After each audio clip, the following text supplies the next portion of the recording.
Y shooting was carried out என்ன சிபிஐயில் கேட்டு பாருங்க நீங்க. ஏன் பிரதமர் அதிமுக தான் கூட்டணிக்கு தலைமை, எடப்பாடி பழனிசாமி முதல்வர் வேட்பாளர் ஏன் சொல்ல மறுக்கிறார்? இருக்க சூழல சொன்னு 6 போட்டுக்கிட்டீங்க. அவர்கள் ஏற்றுக்கொண்ட பிறகு உங்க அக்ஷயாவுக்கு என்ன பிரச்சனை? அவர் ஒற்றை தலைமை ஏற்ற பிறகு அதிமுக என்ன முன்னேற்றத்தை கண்டது? தோல்வி, படுதோல்வி, மீட்க முடியாத அளவுக்கு தோல்வி. இந்தியாவுடைய கருத்து கணிப்புல எங்களுக்கும் 2ஆம் இடத்திற்கும் கிட்டத்தட்ட 14% வித்தியாசம். சில கருத்து கணிப்புகள்ல விஜய் அவர்கள் முதல்வர் வேட்பாளர் அப்படிங்கறதுல நீங்க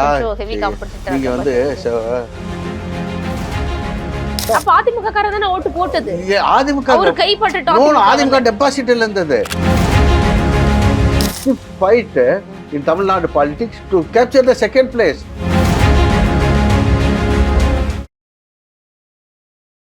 ஒரண்டிய தமிழ் நேயர்களுக்கு வணக்கம். இன்றைய நிகழ்ச்சியில் நம்முடன் இணைந்திருப்பவர் முன்னாள் சட்டமன்ற உறுப்பினரும் திமுகவின் செய்தி தொடர்பு துணைத் தலைவருமான திரு சுப்புரத்னம் அவர்கள். சார்கிட்ட கேட்க நிறைய கேள்விகளும் சந்தேகங்களும் இருக்கு, பேசுவோம்.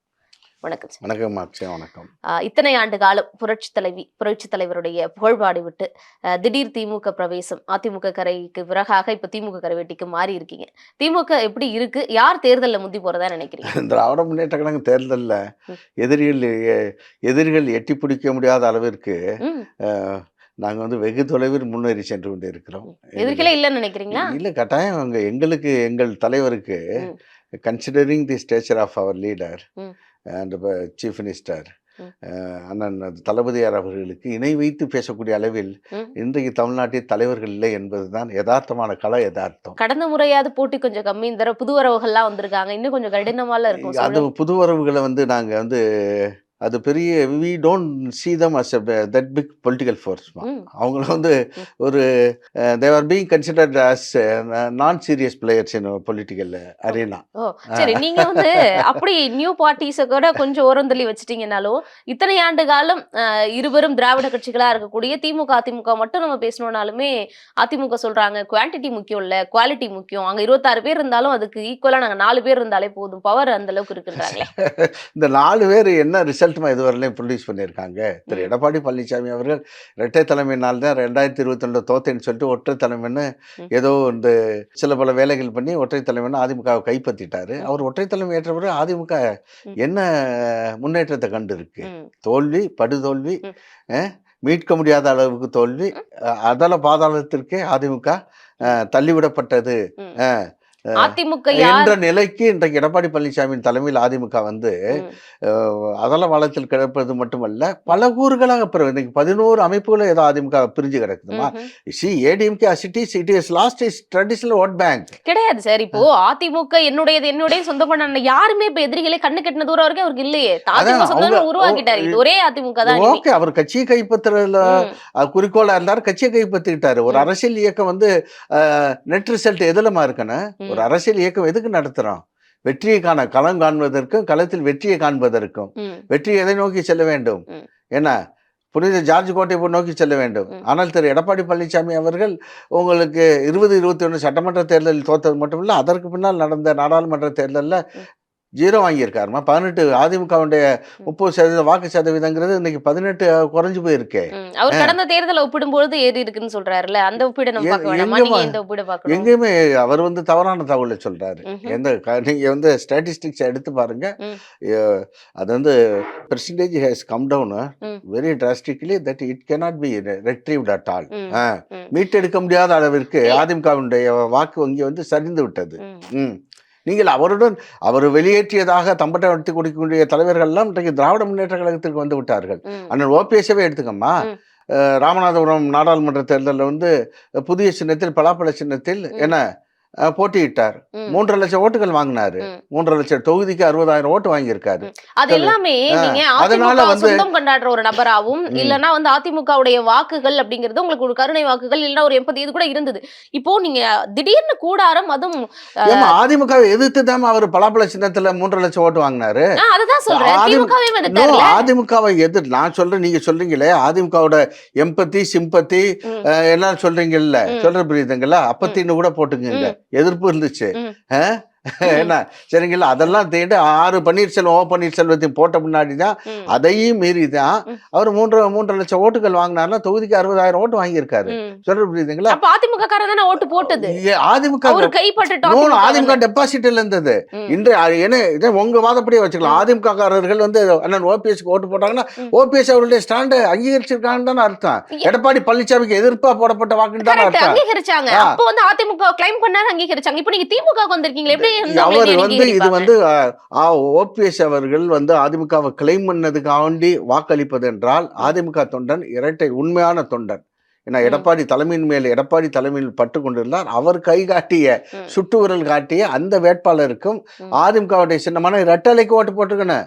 அதிமுக சின்னத்தையும் அதிமுகவுடைய பொதுச் செயலாளரையும் எதிர்த்து நிற்கக்கூடிய சுயேட்சை வேட்பாளர் ஓபிஎஸ்க்கு வந்து வாக்கு போடுறாங்கன்னா அது என்ன திரு எடப்பாடி பழனிசாமி மேல் உள்ள வெறுப்பின் காரணமாக போடப்பட்ட வாக்கு தான்.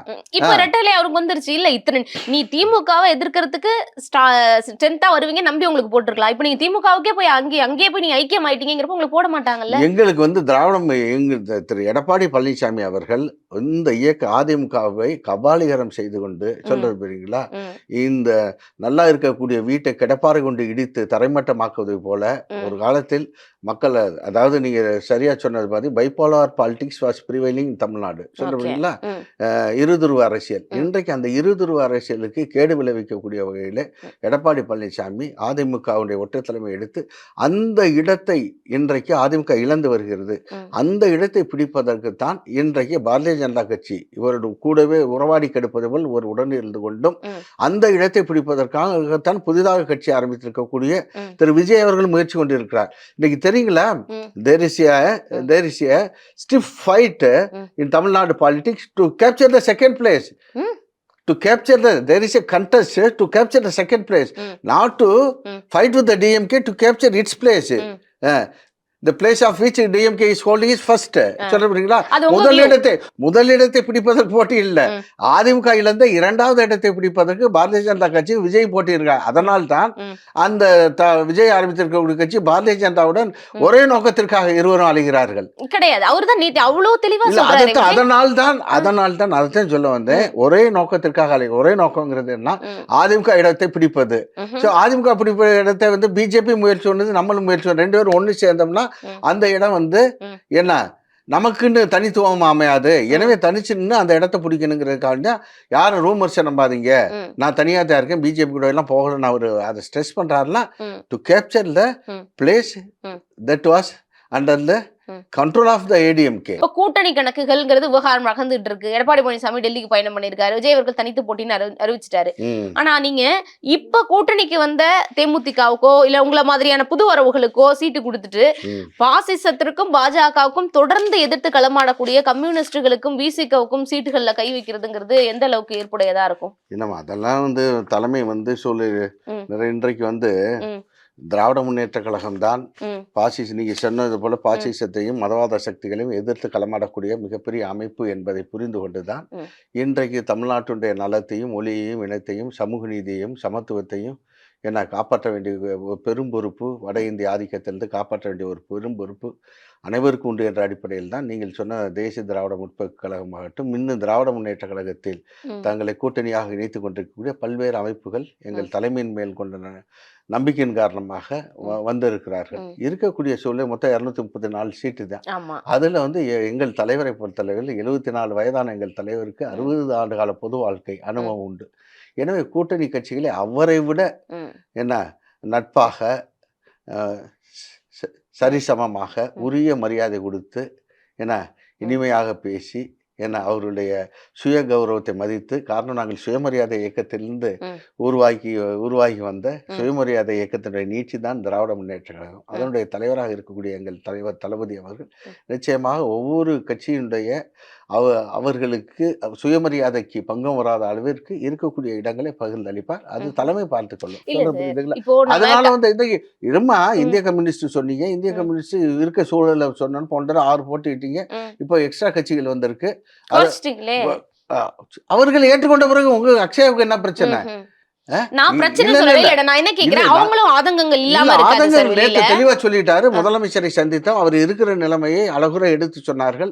எனவே இருக்கக்கூடிய சூழ்நிலையில் அனைவரையும் அரவணைத்து செல்ல வேண்டும். பாசிச சக்தியில் நுழைவிடாமல் இருப்பதற்கு தமிழ்நாட்டை தக்கவாறு உங்களுக்கு பலப்படுத்த வேண்டிய அடிப்படையில் முதலமைச்சர் அதேதான் நான் கேக்குறேன். இப்போ நீங்க சொல்றது பாசிசம் உள்ள வராம பலப்படுத்தணும் கூட்டணிய, தமிழ்நாட்டுக்கும் டெல்லிக்கும் தான் போட்டியே அப்படின்லாம் சொல்றீங்க. அப்ப தமிழ்நாட்டை டெல்லி எதிர்க்கக்கூடிய ஆட்கள் நீங்க கடந்த பழைய ட்ராக் ரெக்கார்ட்லாம் பார்க்க வேணாம். 5 ஆண்டு காலத்திலே பாருங்களேன், விசிகாவும் இடதுசாரிகளும் எதிர்த்த அளவுக்கு காங்கிரஸோ தேமுதிகவோ எதிர்த்தாங்களா? தேமுதிக ட்ராக் ரெக்கார்ட் என்ன அப்படிங்கிறது தெரியும். அப்போ நீங்க விசிகாவுக்கோ மதிமுகவுக்கோ இடதுசாரிகளுக்கு இவங்களுக்கெல்லாம் சீட்டை கம்மி பண்றது, இல்லைன்னா நீங்க கடந்த முறை கொடுத்த சீட்டை தான் நான் கொடுப்பேன்னு சொல்லிட்டு காங்கிரஸுக்கு தேமுதிகவுக்கு எல்லாம் கூட்டி கொடுக்கறதுங்கிறது எந்த விதத்துல ஏற்புடையதா இருக்கும்? காங்கிரஸ்ங்கிறது காங்கிரஸ் அவங்க எதிர்பார்த்ததை விட எங்க தலைவர் ஒரு 3 தொகுதிகளை சேர்த்து கொடுத்திருக்காரு. காங்கிரஸ் சேர்த்துக்கலாம் சார். காங்கிரஸ் கூட தேசிய கட்சி, அவங்களுக்கு கட்சி, பாஜக தான் இந்தியா எதிர்ப்புங்கிற ஒரே கூட்டணி நிலைப்பாடு. அதை தாண்டி எங்கள் தலைவருக்கு இன்னொரு பொறுப்பு இருக்கிறது. தமிழ்நாடு அரசியலை தாண்டி பாரதிய ஜனதா கட்சியை ஒன்றியத்தில் எதிர்ப்பதற்கு இந்தியா கூட்டணி என்ற ஒரு அமைப்பு இருக்கிறது. எனவே இங்கு இடஒதுக்கீட்டில் சின்ன சின்ன சச்சரவுகளை பெரிதுபடுத்தி இந்தியா கூட்டணிக்கு ஒரு பங்கம் வந்துவிடக்கூடாது என்ற அடிப்படையில் எங்கள் தலைவர் இந்தியா கூட்டணியின் தேசிய கட்சியாக இருக்கக்கூடிய பெரிய கட்சியான காங்கிரசிற்கு உரியவாறு அவருடைய விருப்பத்தை, இன்னும் சொல்ல போனால் முன்னாள் மத்திய நிதி அமைச்சரும் இன்றைக்கு பெரிதும் இந்திய அளவில் மதிக்கத்தக்க, குறிப்பாக எங்கள் தலைவர் முதல்வர் தளபதியார் அவர்களால் பெரிதும் மதிக்கப்படத்தக்க தலைவரான அண்ணன் ப. சிதம்பரம் அவர்கள் இன்றைக்கு நேரில் சந்தித்த பிறகு அவர் திருமதி சோனியா காந்தி அவர்கள், திரு மல்லிகார்ஜுன கார்கே போன்ற தலைவர்களுடைய எமிசரியாக அவர் சென்று பேசுகிற பொழுது நிச்சயமாக அவர் to speak in negotiations we must be little bit flexible. The policy of flexibility should be adopted. சொல்றது புரியுதுங்களா? Rigidity will not give any results. சொல்றது புரியுதுங்களா? கடுமையான போக்கை இருவரும் கை கொண்டால், சொல்றது புரியுதுங்களா, முன்கை நீண்டால் தான் முழங்கை நீளும். நான் அப்படி கை கொடுத்தா நீங்களே ஈக்குவலா வந்தீங்கன்னா தான் கை கொடுக்க முடியும். நான் நீட்ட நீங்க எட்டவே நின்னீங்கன்னா எங்க உறவுங்கிறது துண்டிக்கப்பட்டு விடும். எனவே தமிழ்நாட்டை தாண்டி இந்தியா கூட்டணி என்ற ஒரு அமைப்பை பாதுகாக்க வேண்டிய பெரும் பொறுப்பு இன்றைக்கு எங்கள் தளபதிக்கு இருக்கிறது, தலைவருக்கு இருக்கிறது. அதுல இன்னைக்கு இன்னும் சொல்ல போனா இந்தியா கூட்டணிக்கே இன்றைக்கு தலைமை தாங்கக்கூடிய ஆளுமை திறன் பெற்ற ஒருவர் இருக்கிறார் என்றால் தமிழ்நாட்டுடைய முதலமைச்சர், திராவிட முன்னேற்ற கழகத்தின் தலைவர், எங்கள் தளபதி அண்ணன் முத்துவேல் கருணாநிதி ஸ்டாலின் தான் என்று இன்றைக்கு சிவசேனாவுடைய தலைவர் உத்தவ் தாக்கரே சொல்கிறார். மணிசங்கர் ஐயர் போன்ற மூத்த அரசியல்வாதிகள், மம்தா பானர்ஜி அவர்களே வழிமொழிகிறார்கள். இப்படி அவர் இந்தியா கூட்டணியுடைய ஒரு மைய கருவாக, முதுகெலும்பாக இருக்கக்கூடிய நேரத்தில் எனவே அந்த கூட்டணிக்கு பங்கு வந்து விடக்கூடாது என்ற அடிப்படையில் அனுசரித்து செல்கிறார். அதுதான் சொல்றேன் சார். நான் என்ன சொல்றேன்னா, இதெல்லாம் கரெக்ட். இந்தியா கூட்டணியை பலப்படுத்தணும், நம்ம தமிழ்நாட்டோட சுருங்கிடக்கூடாது, தேசிய அளவுல யோசிக்கணும்னு உங்க தலைவர் எல்லாத்தையும் பார்க்கிறார், முதல்வர் அவர் முன்னெடுக்கிறாரு. இந்த பிளெக்சிபிலிட்டி எல்லாமே நான் புரிஞ்சுக்கிறேன். ஆனா இத தேசிய கட்சியான காங்கிரஸ் உடைய டெல்லி மேலிடம் புரிஞ்சுக்கிறாங்களா? தமிழ்நாடு தலைவர் செல்வ பெருந்தகை நான் புரிஞ்சுக்கிறேன். பாஜக டெல்லி மேலிடமும் அதிமுக இங்க இருக்கக்கூடிய தலைவர்களுக்கும் இருக்கக்கூடிய உறவு சுமூகம்ங்கிறது காங்கிரஸ்க்கு அங்க இருக்கா மாதிரி தெரியல. ஒரு கூட்டணி அமைச்சாச்சு, டெல்லியில இருந்து இங்க யாரும் வரல, பேசல, சரி ஒரு ட்விட்டர்ல ஒரு பதிவு போட்டிருந்திருக்கலாம், இனி எங்களுடைய கூட்டணி அமைஞ்சிருச்சு, இனிமே நாங்க களத்துல வேலை செய்யறோம், அப்படி ஒரு வரவேற்பு போட்டிருக்கலாம். அப்போ காங்கிரஸ் மேலிடத்துக்குன்னு ஏதோ ஒரு நெருடல் இருக்கா? காங்கிரஸ் கட்சியுடைய தேசிய தலைவராக இருக்கக்கூடிய திரு மல்லிகார்ஜுன கார்கே அவர்கள் அன்றைக்கே கூட்டணியை வரவேற்று பதிவு போட்டு விட்டார். நான் ராகுல் காந்தி விடுங்க, ராகுல் காந்தியை நீங்க See, when Karge is the president of the All India Congress Party, why do you deliberately bring Rahul Gandhi into the picture? அவர் தான் எங்களை அப்படி இல்லைங்க. அதே நேரத்தில் எங்களுக்கு பகமே கிடையாது. நீங்களே ஒரு பிரச்சனையை இல்லாதத ஒன்றை இல்லாத பூனையை இருட்டு வீட்டில் தேடியதை போல உங்களுடைய வாதம் அமைந்திருக்கிறது. அக்ஷயா, நான் அது வர்றேன், இன்னும் அதுக்கு கடுமையான பதில் இருக்கு. இதை நான் முடிச்சுக்கிறேன். ஆளுமைய எந்த ஒரு தலைவனுக்கு தமிழ்நாட்டில் எந்த ஒரு தலைவனுக்கு அந்த தன்மேல் நம்பிக்கை இல்லை, தன் ஆளுமையின் மேல் நம்பிக்கை இல்லை, தன் முகத்தை காட்டினால் வாக்கு கிடைக்குமோ என்ற சந்தேகம் இருக்கிறதோ அந்த தலைவன் வட இந்தியாவிலிருந்து பிரதமரை இறக்குமதி செய்கிறார். எங்களை பொறுத்தவரை நாங்கள் 10 மாநாடுகள் நடத்தி 11வது மாநாடு திருச்சியில் 10 லட்சம் பேரை கூட்டி எங்கள் தலைவர் நடத்திய பிறகு, எனவே அவர் முன்னெடுக்கக்கூடிய பிரச்சாரங்களும் யுக்திகளுமே போதும் இந்தியா கூட்டணியை தமிழ்நாட்டில் திராவிட முன்னேற்ற கழகத்தின் தலைமையிலான கூட்டணியை நாங்கள் வந்து 2வது முறையாக ஆட்சி அமைப்பதற்கும் பெருவெற்றி ஓகே. பெறுவதற்கும் எனக்கு எல்லார் அதுவே வியூகமும் ஒரே போதுங்கிற மாதிரி இருக்க அதுவே வேணாம்ல போதும் சார்? என்கிற நிலையில் நாங்க என்னத்துக்கு இன்னைக்கு எதுமா எடப்பாடி நீங்க யாரோட ஒப்பிடுறீங்க? ம், சி ம், அச்ச நான் உங்ககிட்ட ஆரம்பத்தில் as I ம், told you at ம், the outset itself, ம், our leader is fighting with unequal leaders ம், in தமிழ்நாடு பாலிடிக்ஸ். ம். எங்களுக்கு எங்கள் தலைவர் அண்ணன் முத்துவேல் கருணாநிதி ஸ்டாலின் அவர்களுடன் இணை வைத்து பார்ப்பதற்கான தலைவர் இன்றைக்கு தமிழ்நாட்டில் இல்லை. அது உங்க அதனால் எண்ணம் தான் மட்டும், நான் எதுவுமே தப்பே சொல்லல அத. அதனால் தான் திரு எடப்பாடி பழனிசாமி இன்றைக்கு 7வது முறையாக அமித்ஷாவை தேடி ஓடி இருக்கிறார். அமித்ஷா அம்மா காலத்தில் எப்படி இருந்துச்சு? போயஸ் கார்டனில் வந்து காத்து கிடப்பார்கள். வாஜ்பாயோட ஒரு லீடர் உண்டா? ம். அத்வானியோட ஒரு லீடர் உண்டா? பிரமோத் மகாஜன் ஜஸ்வந்த் சிங்கோட லீடர் உண்டா? பிரமோத் மகாஜன் வந்து அப்பாயின்மெண்ட் இல்லைன்னு திரும்பி ஹி வாஸ் சென்ட் பேக்.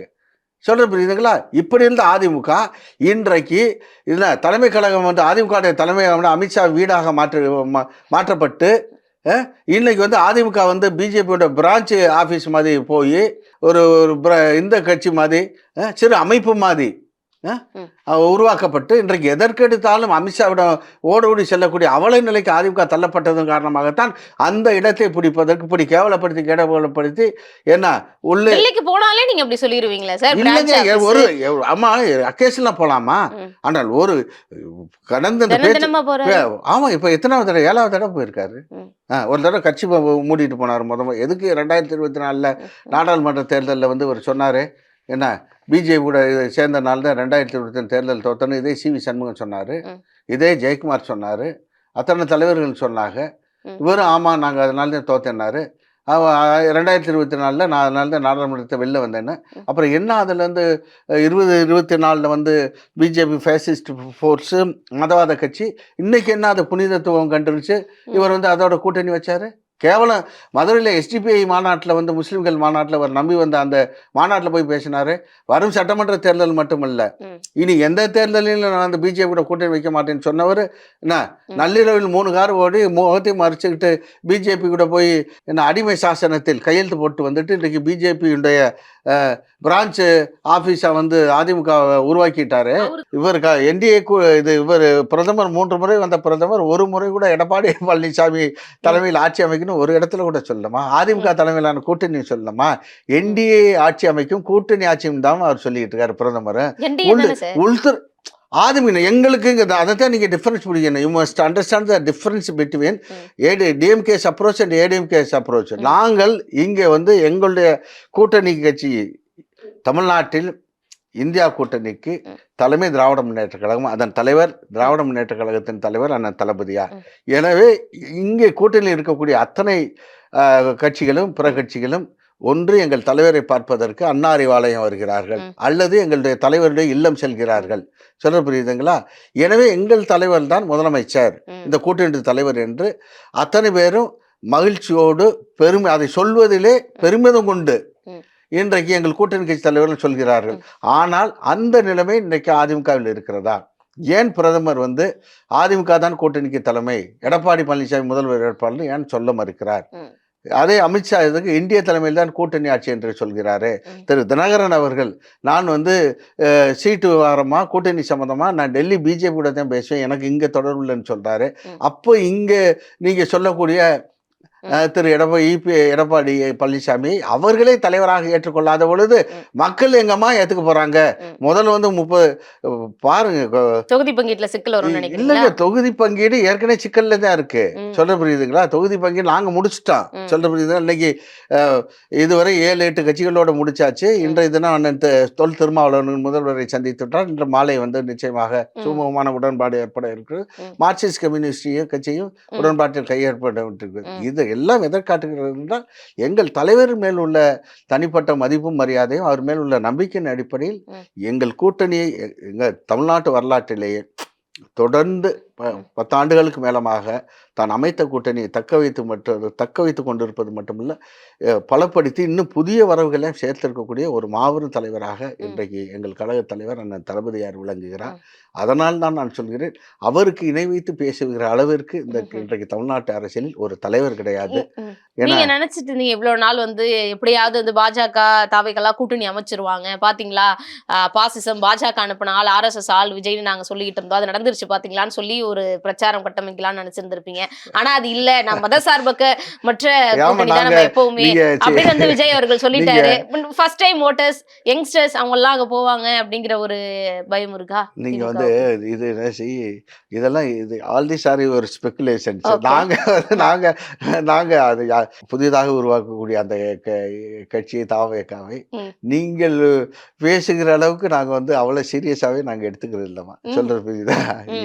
எங்கள் தலைவருடைய 5 ஆண்டு கால ஆட்சி, அவர் வழங்கி இருக்கக்கூடிய மக்கள் நல திட்டங்கள், அவர் தலைமையின் மேல் மக்கள் கொண்டிருக்கக்கூடிய பற்று, ம். ஏன்னா குறிப்பாக சொல்ல வேண்டுமென்றால் முத்தாய்ப்பான திட்டங்களான உங்களுக்கு பெண்களுக்கான விடியல் பயணம், மகளிர் இந்த உரிமை உரிமை தொகை. தொகை, ம். இன்று பள்ளி மாணவர்களுக்கு காலை உணவு திட்டம், ம். இப்படி நான் முதல்வன் திட்டம், ம். இல்லம் தேடி மருத்துவம், ம். இப்படி வந்து தொழில் துறையில் இன்றைக்கு இந்தியாவிலேயே மகாராஷ்டிராவை பின்னுக்கு தள்ளி ம். முதலிடம் தமிழ்நாடு என்கிற இடம், ம். சிறு குறு தொழில்களில் வந்து இன்றைக்கு முதலிடம் என்கிற நிலைமை, இந்த ஐடி செக்டாரை ம். என்ன வெளிநாட்டு ஃபாரின் இன்வெஸ்ட்மெண்ட் ம். மூவிங் ம். Foreign investment okay. Tamil Nadu stands as ம். Number 1 state. இப்படி வந்து வேலை வாய்ப்புகளில் ம். இந்தியாவிலே எந்த மாநிலமும் எட்டி பிடிக்காத அளவுக்கு 60 லட்சம் பேருக்கு 5 ஆண்டுகளில் வேலை வாய்ப்புகள் உருவாக்கி, இதெல்லாம் சொல்றீங்க. இல்லம்மா ஆனா இதை கருத்து முடிச்சிரு. கணிப்புகள் பாருங்க சார். ஜிடிபி growthல வந்து ம். இந்தியா இன்றைக்கு ஒன்றிய அரசு எட்டி பிடிக்க முடியாது. அதனுடைய ஜிடிபி growth 6% என்றால் இன்றைக்கு நாங்கள் 11.54% தமிழ்நாட்டை ம். எங்கள் தளபதி அவர்கள் ம். 3 மடங்கு இரட்டிப்பாக்கி ம். இன்றைக்கு தமிழ்நாட்டில் வேலையில்லா திண்டாட்டத்தை ஒழித்து வறுமையை போக்கி எல்லாம் கரெக்ட். ஒரு மக்கள் நல ஆட்சியை நடத்தி ம். கொண்டிருக்கிறார். ம். நீங்க சொல்லக்கூடிய ஓட்டர் ம். இந்தியாவுடைய கருத்து கணிப்புல எங்களுக்கும் 2ஆம் இடத்திற்கும் கிட்டத்தட்ட 14% வித்தியாசம் இருக்கு. சில கருத்து கணிப்புகள்ல விஜய் அவர்கள் வந்து இது முதல்வர் அது வேட்பாளர் அப்படிங்கிறதுல வந்து அதை கொஞ்சம் ஹெவி காம்படிட்டர் நீங்க இருக்க வந்து மாதிரி தெரியுது. உங்களுக்கு கிரெடிபிள் ம். கருத்து கணிப்புகள்ல ம். யார் வேணாலும் போட்டுக்கலாமா? ம். சொல்றது புரியுதா? ம். ம். பட் கிரெடிபிள் இன்ஸ்டிடியூஷன்ஸ்னு சொல்றோம்ல உங்களுக்கு. அவ்வளவு குறைத்து அது மதிப்பிட முடியாதுல்ல இது சார் விஜய் அவர்கள நம்ம. நீங்க அதான் நாங்க வந்து ஒரு பெரிதா பேச விரும்பாத ஒருத்தர் ஒரு சப்ஜெக்டவே நீங்க திரும்பி திரும்பி அழுத்தி சொல்றதுனால ம். அவருடைய செயல்பாடுகளில் இப்ப பாருங்க சிபிஐ என்கொயரி போயிருக்கு ம். 2 நாட்களா. அந்த ஜனநாயகன் படத்திற்கு திரு நக்கீரன் கோபால் அவர்கள் ம். மிக தெளிவாக சொன்னார்கள். அந்த ஸ்டாம்ப் பேடை ம். உருவாக்குனது பெருங்கூட்டத்தை அப்படி வந்து பெருசா காட்டி அது ஒரு ஷூட்டிங்காண்டி ரெடி பண்ணி 41 பேர்ட்ட அறியாம கொண்டு போட்டேன் அப்படின்னு சொன்னாரு. ம். இன்றைக்கு நேற்று சிபிஐ விசாரணையில் அதைத்தான் பிரதானமா எடுத்து இவர் எதெல்லாம் டெலீட் பண்ணியிருந்தாரோ ம். அந்த வீடியோ ஷார்ட்ஸ் எல்லாம் காட்டி ம். சொல்ற புரியுங்களாமா ம். எடுத்து, எனவே வந்து why shooting was carried out என்ன சிபிஐ கேட்டாங்களா? சிபிஐயில் கேட்டு பாருங்க நீங்க. ம். சிபிஐயில் இன்று பிரதானமாக திரு விஜயுடன் கேட்கப்பட்ட கேள்வி என்பது, ம். It was not a political meeting organised for you to speak address, ம். பட் ஃபார் ஷூட்டிங் ம். திஸ் வாஸ் ஆர்கனைஸ்டு ம். என்ன. அதனால என்னென்ன விதமான கேவலம் இது எல்லாமே நீங்க கன்வீனியன்ட்டாக டெலீட் பண்ணிட்டு அதை நினச்சிட்டீங்க. ம். System is entirely different. எல்லாமே வந்து அத்தனையும் ம். அரசாங்கம் அதற்கான சயின்டிஃபிக் மெத்தட்ஸ் இருக்குது. எல்லாத்தையுமே ரெக்டிவ் பண்ணுறதுக்கு எல்லாம் பார்த்துக்கிட்டு இன்றைக்கி வந்து ம். 2 தினங்களாக ம். இன்றைக்கு அந்த நிலைமைகள் ஓடிக்கிட்டு இருக்கு. சொல்கிற ம். புரியுதுங்களா? எனவே தனி மனித ஒழுக்கம் கிடையாது. தமிழ்நாட்டு கலாச்சாரத்துக்கு எதிராக அவர் மனைவி வழக்கத்தோட அது குடும்ப பிரச்சனை கூட தனிமனித வச்சுக்க விஷயம். குடும்ப பிரச்சனை கூட வச்சுக்க. பட் அதுக்கு இவர் சொல்லக்கூடிய பதில் மகளிர் தின விழாவில் போய் இவர் பேசுகிறாரு. இதை ஒன்று நீங்கள் பெண்கள் இதை ஒன்று நீங்கள் பெருசுபடுத்தாதீங்க, ம். நான் பார்த்துக்கிறேன் அப்படின்னா என்ன மாதிரியான ஒரு பண்பாட்டை, ஒரு கலாச்சாரத்தை, ஒரு நாகரிகத்தை, ஒரு ஒழுக்கத்தை பெண்களிடம் ஒரு திணிக்க பார்க்கிறார். ம். இது ஒன்றும் தவறு இல்லை அப்படி என்பது போன்ற ஒரு கருத்தியலை இவர் உருவாக்க பார்க்கிறார் என்றால் இவர் எப்படி பொது வாழ்க்கைக்கு பொருத்தமானவராக இருப்பார்? ம். எனவே வந்து see that is why I told you that he is a non serious politician.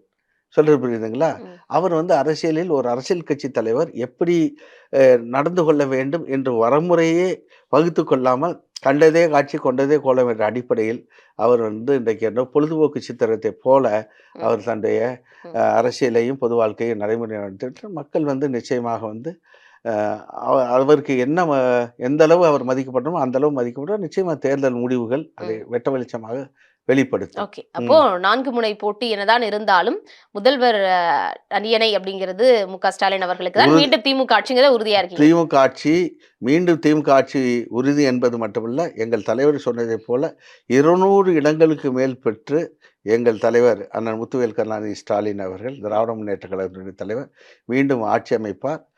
இந்த மக்களே வந்து இந்த தமிழ்நாட்டில் ஏற்பட்டிருக்கக்கூடிய இந்த வளர்ச்சி, நலத்திட்டங்கள் தொடர்ந்து நீடிக்க வேண்டும் என்ற ஒரு எண்ணத்தில் மக்கள் வலுவாக இருக்கிறார்கள். எனவே தான் நான் சொன்னேன், there is a pro incumbency wave prevailing in Tamil Nadu என்று நான் ஆரம்பத்திலே சொன்னேன். ஏன்னா ஆட்சிக்கு சாதகமான ஒரு சூழல் உருவாயிருக்கு. அந்த சாதகம் 200 தொகுதிகளுக்கு மேல் எங்கள் தலைவரை வெற்றி பெற வைத்து நிச்சயமாக கம்பீரமாக 2வது முறையாக எங்கள் தலைவர் ஆட்சி அமைப்பார், முதல்வர் ஆவார். மக்கள் முடிவு அதே மாதிரி இருக்கான்னு பார்ப்போம். இவ்வளவு நேரம் ஒதுக்கி கேள்விகளுக்கு மிக நேர்த்தியான தெளிவான பதில்களை கொடுத்ததுக்கு நன்றி சார். மிக்க நன்றி. Subscribe to One India and never miss an update.